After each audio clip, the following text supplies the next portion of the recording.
Hi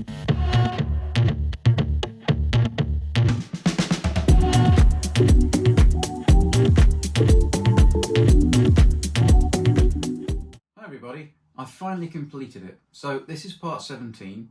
This is the completion video, so you can see everything I've done on the tank, the functions for the TK7.1, and how it all works and everything, and how the tracks hold up, and how the servo, BB recall, and the rest of it. The Ukrainian T-72 I've done is unique. I don't think anybody else has done one, especially not in this camouflage. And it also has BB recall. It's like all my tanks. At some point I might grow up and just do it with smoke and sound.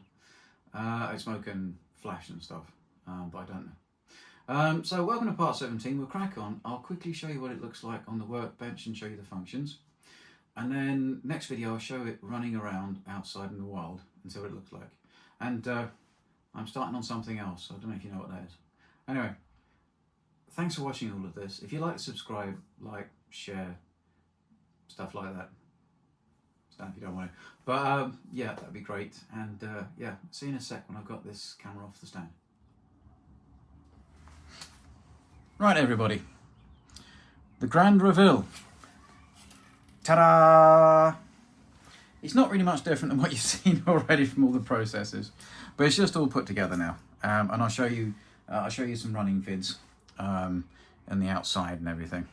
But I should go through what we've done to it. And basically, if we start from the top, so I'm trying to use a pointer instead of, all of these blocks were cut out separately. I got extra ones. I didn't need a lot of extra ones actually. If you got rid of some of these side skirts, you could probably get away with just using the blocks that came in the kit. But I got an extra set, and it's always good to have anyway, a bit of fun. If you notice, I've cut all these so that the shapes here, they're right. In the HENG long one, they just all go down straight. They don't. These bottom ones, here and here, here and here, here and here, they go in. All right. Also, if you wanted to, you could bend these inwards, so curvature in towards the wheels. But I didn't want to do that because of running. Okay. So I've painted the machine gun with my favourite Humbrol metal coat. I know a lot of people go, oh, but machine guns don't look like that. They're flat black and you've done it all completely wrong. But I don't care because it looks cool. I've got the Ukrainian flag. There's one of the previous build logs on how I did that. So this is all the LRA blocks. This is all customised. I've put some handles on here because it should have them. This is all pretty much as the kit. Okay, and so is that. I also, come around a bit, the aerial I made up with some aluminium and brass rod. And I used the base from the actual tank aerial, you know, the old HENG long one when you used to have crystals as the mounting point. If we come round, I've had the photo etch kit that's for the T90. That also deals with all of the log attachments as well. Okay, at the back, I'll show you that in a minute when I bring the camera down a bit. I've made up the mud flat torsion bars. That's also in one of the previous build logs, so you can see it. I've added lenses. I'm never sure if the Russian ones have, or Ukrainian ones had anti-laser coating, so I didn't put any on. I just painted up the lights. I've put the end pieces on these, and also, if you can see, I've put the mounting bolt points and with bolts on there. The lower ERA didn't come with the actual tank, I don't think, so I put this on myself. All of these blocks again have been cut through so that I can make them a little bit more wibbly wobbly. These ones are all blocks that shouldn't really go on the actual tank, if I remember rightly. I've just stuck them all on with super glue, but they've all been cut out and put the sides on everything else. I've done fake mounting points here because otherwise it looked a bit silly. All right, and that's, like I say, this is in the build. I've drilled the holes out here. The decals or decals were from Peddinghaus. They're quite thick Peddinghaus, so you have to use quite a lot of decal solvent to get them down. And then what I did to not make them look so fresh and new is I just went over them myself with a paintbrush, not really filling them in, but just making it look like they've been painted on and sprayed. This is crooked because I based this on a tank in Berkamut, which had some reference of tank 332. I'd love to know if it survived, if it's still going, or if it was knocked out. That the crew, hopefully the crew was safe. if it was knocked out. So that's what this was based on. If we come round, just move that a minute. So this side, that's pretty much as it should be. All of this is pretty much as it should be. It comes as the tank. Again, I've made up some lenses for here. A little handle also on the top here, because it doesn't have it, it's like moulded on. And again, this is just all the same block work in the other episodes that I've done right at the beginning, actually, on how to make the turrets to look like this. Like I said, I think this is pretty unique. I think there's only one other one, but it doesn't look like this. And I think they're just stuck on, I think. But I made up a load of brass framework. This you look in the episode that was for it. I'll show you how to do it. It's all the measurements and everything. I've put lenses in here. Again, the tracks. And this is all the top stuff that I'm just showing you. The main light just comes with the black bit, if you know what I mean. Looks like it's got a lens. So I made up this cover with the clamps that hold the cover on, because I didn't want that to be lit up. There's not many of them you see with that off. And in fact, sometimes you see sometimes you see the Ukrainian kind of trident thing on there. This is a clear lens made out of plasticard that I cut out with a circle cutter. Again, it's on a video to show you how to do it so you don't get a hole in the middle. It lights up, that one. I've also put, I'll bring it down, but I've put a clear lens in there, and that's where the IR function is, and it works perfectly. I've tried it out. All right. Yeah, so that's basically all the top stuff. It just took me ages. I changed these a bit because HENG did their usual thing. Oh, that's what I was going to say. What they did on here, this on HENG is shoved right over. It doesn't fit properly. So I elongated the attachment posts here so that it fitted like this. There's quite a big gap down this one on the real tank. Okay, so there was that. I don't want to bore you. But yeah, oh, the machine gun as well, I cut back and I ground out the hole. I'll bring the camera down a bit so we can look at the lower stuff. And that's really all of it on the top deck. Oh, and I made up the tow rope quick release clamps out of just spare brass and some rod and tube.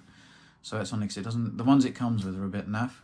It's also got the mounts that the tow cables come on here, but that's also in the episode. You know, it will show you how to do it. Okay, everything on this I've done, you can find out how, and I'll put the build log up at the end of the video, or maybe halfway through this. I also made the canvas cover for the gun, so it gets rid of that awful gap that's around here, which I really want to do because it really spoils this. Let's have a look. Oh yes, what I'm talking about. This doesn't come, I'll have to use my finger. These are all rubber. Okay, now these tanks have these rubber bits here, I don't know what they're for, and then you've got a metal one here, which then the ERA blocks sit onto, another rubber one. This rubber one and the metal bit should go all the way through, but I didn't realise that until I'd done it. So you just, a little mistake. Okay, but you can make these out of rubber. I made templates for them off my other T-72s that I had. I did for my daughter, and my experimental one for doing the BB recoil. And like I say, I'll show you when I turn it on in a minute. This has got BB recoil, so it's not like, it's not flash and smoke when you fire the gun. It fires a BB still, but the barrel goes backwards and forwards. And it's so much easier to do these days because HENG now do all of these tanks with the CD attached to the top of the BB unit, pull back, fast forward. But because it's all cut out for you, you might have to use a few shims and stuff to make sure it's not wobbly. But the big job, the hard job of cutting it out has been done. So that's really handy. Trying to think what else. I think that's it for the top half. I'll bring the camera down a bit now, and I'll show you the rear hull. Okay. Right, so most of the stuff on the rear hull, this has the barrels on the back normally, doesn't it? I didn't want them on because a lot of the Ukrainian ones that you see don't have the barrels attached. They have the attachments, but they don't have the barrels on, okay? So I cut these through, turned them sideways, and put Mr. Ming's bolts on. All right, so I changed it. This was the biggest bit, which was the track links. All of the all of the log stuff is from the T-90 photo etch set by Toro. Okay, so all of the attachments and the holders. The tow ropes are T-72AV ones that you have to cut down smaller to make them fit, but they're exactly the same. Okay, they're exactly the same, really, as the Second World War ones. I know many are knocking about that were surplus Second World War stock. I wonder. If you can see the tracks underneath, this was my stupidity the other week. I decided that I couldn't keep, see it still, they're bolted on. I couldn't keep these bits here because it was completely wrong. It's for the T90. This lower hole has been designed for the T90 and they just made another top hole for it. Some people are clever enough to make these lights workable, but I'm not. I'm sure if you have the patience, but you have to drill them out and then put LEDs through, and that's just bonkers. I've made it's a bit hard to see, but I've made the attachment there to hold the tow rope, and it's also, this tow rope will have two, one facing down this way and one up there. If you look at Mr. Hughes' T-72 video when he works on it, it's quite good actually. It shows you a lot of the stuff on it, and it's quite close up. They haven't really changed. This, oh, I know a lot go, oh, this hasn't got anti-radiation on the top. I know it doesn't, but if you look in some of the tank graveyards in Ukraine, the older T-72As, which this is, because it's got a slightly bigger cheek pattern than the T-72 when it first came out, some of them didn't have anti-radiation on. Some of them didn't. And also, if this was a donated T-72M1, which is like a T-72A, and it was turned into a T-72AV, it wouldn't have the radiation on protection because the Polish ones, I don't think they did. I couldn't see any pictures of them with it on. So that's my excuse anyway. When I started this, I wanted this to be a quick build. Yeah, it didn't turn out that way. But if I'd have known it was going to be this in-depth, I probably would have tried to put some on. Okay. If you look here, I've made the, whatever this thing's for. Don't know what it is, but it doesn't come on the HENG long one. And the tow ropes go around under here. I got rid of the screw holes, as I say, so I've magnetized these, like I showed you in the other video. But everything else, it's screwed together, because then I know it's nice and firm. Okay, and it stops hole twist. When you have the hole stiffening, it's because you've magnetized the whole thing, and the screw bosses don't attach properly anymore, because they can't, it's not strong enough. And then the hole twists when you're running it. And if you watch my T-72 video outside, there's one point where you actually see the hole twist and the top of the hole moves, because that's completely and utterly magnetized, which I slightly regret now. But this is screwed mostly, apart from two magnets at the back to keep the top. So that's the back section of the tank. I think that's everything I did there. Oh, I still got the switch here, but I disguised it a bit by putting digital black camo, so it looks like the hole could be digital black camo shapes. It's just I don't, there was nowhere else really to put it. What's his name? East Coast Armory brings it through and puts it into the top hatch. But that means more slip ring or a very, very long wire. And I don't really want to do that, so I just left it in. You can't really see it with the log in the way. The log is just a piece of, I think it was 10mm dowling. But like I say, all of this is covered in the build. Okay, so anything here, you should be able to find on how this was built. And you should be able to copy it. Hopefully it was easy to follow stuff. There's the old Atrax tracks, which are really cool. I'm trying to think. Yeah, so let's put it around the front, and I'll show you what I did underneath on the front.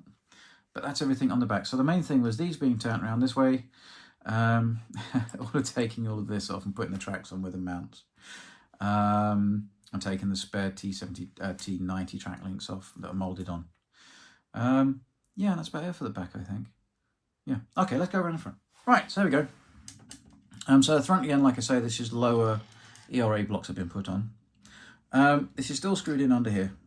All right, these go in quite tight, so I've not glued them or anything, so you can still get them off to take the tank apart if you need to. This is a lens that I made by punching it out with my homemade die. I'm sure there's a video of that somewhere with other tanks that I've done it on. Actually, the Leopard video, so I'll put that up the top now. So that's how to do that. This one I didn't change much because it was underneath this cover and you can't really see it. All right, but if you can see here, these blocks are all slightly wibbly wobbly. I wanted to make them just not even, because they're not. There's a lens in here, as I said earlier, and then that's really it on the front.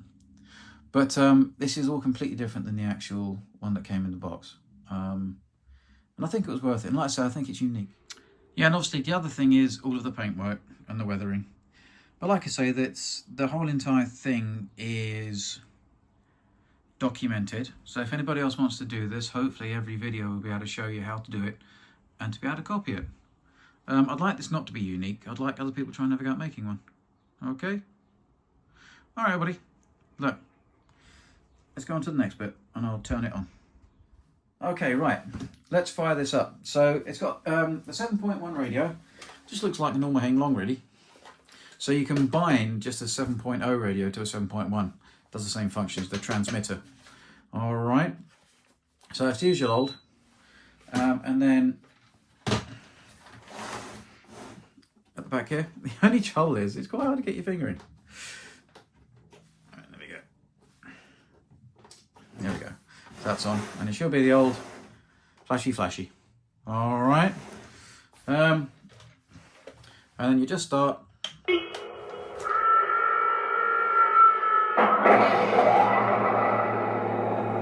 So, if you can hear, the sound these days is actually quite good.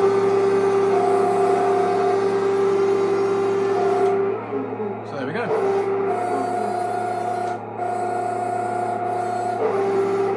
So it's 360.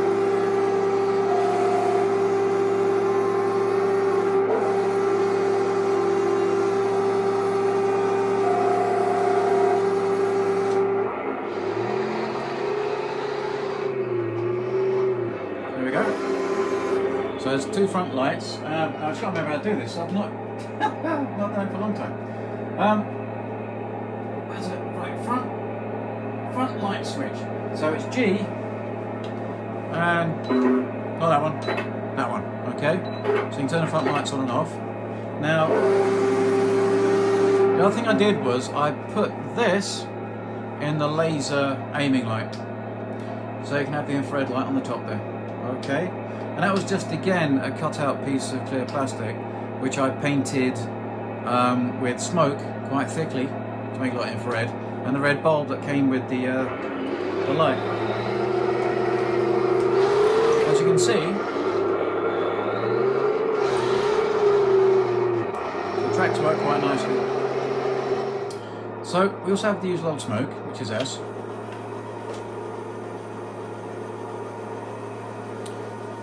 Here he comes, warming up. Vaping. And it is proportional. It looks worse inside, but actually when you run these outside, the smoke dissipates quite quickly, so it's not as bad as this. Alright, let's turn it off. Oh no, wait a minute, wrong button. I actually turned it off.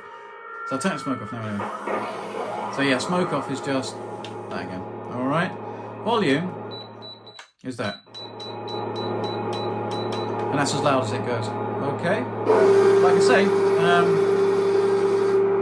we've got that infrared light, which is on the aiming light. I'm sure I just said that. Yeah, so that's basically it. It's like I say, 360. So.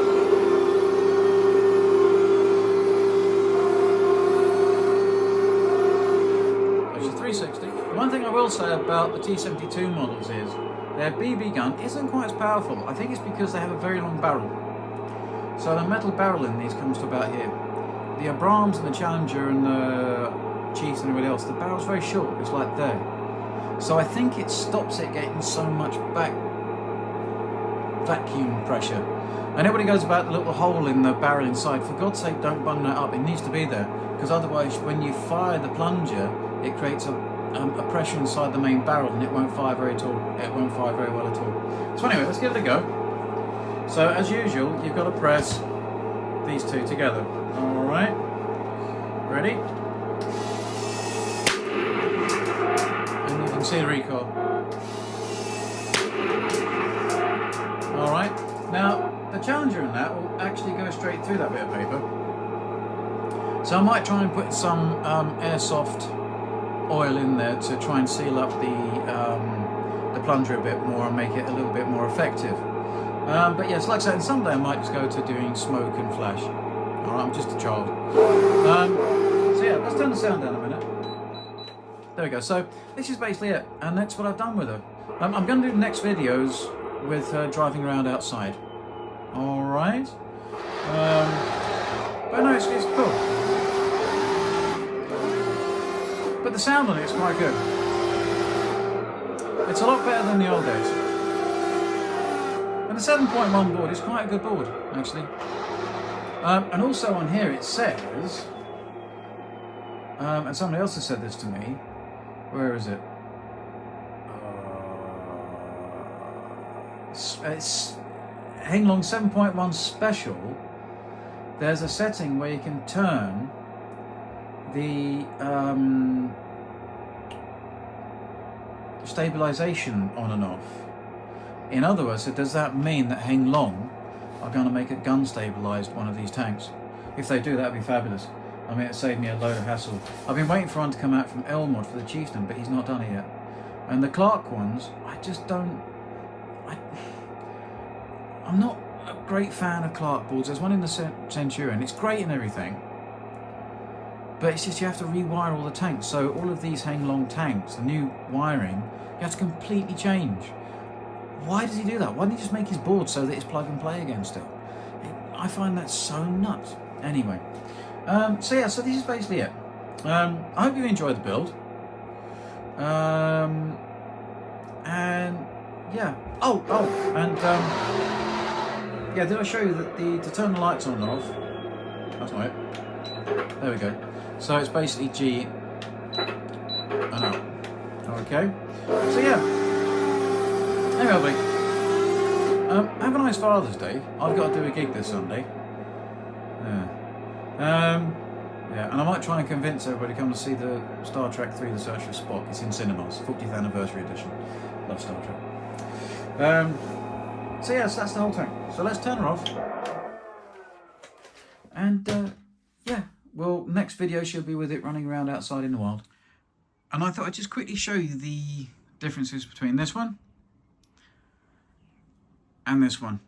So really all HENG did is the base model, which was this one, they just stuck a load of bricks all over its lapdash to make it kind of look like it as per usual. They didn't really think about it. And it was like a bit of a toy-like. So I'm hoping neither one looks toy-like, but yes, there's that one. There's this one. Sort of thing. So there's the differences. Okay. This one I kept the barrels on, but that also all comes with the Toro T-90 stuff. All right. So yeah, so there's a brace of 72s. What would that be? 144. Oh, sorry. So yeah, so there's differences. Okay. Look, thanks for sticking with me. If you'd like to share, subscribe, like, thumbs up, eat cheese, stuff like that, that'd be fabulous. And yeah, I'll see you soon. And I'm starting to eat the Centurion, aren't I? So we'll get that done. Something a bit more, I think everybody will like more. But I don't think they look like toys anymore. Anyway, have a lovely day.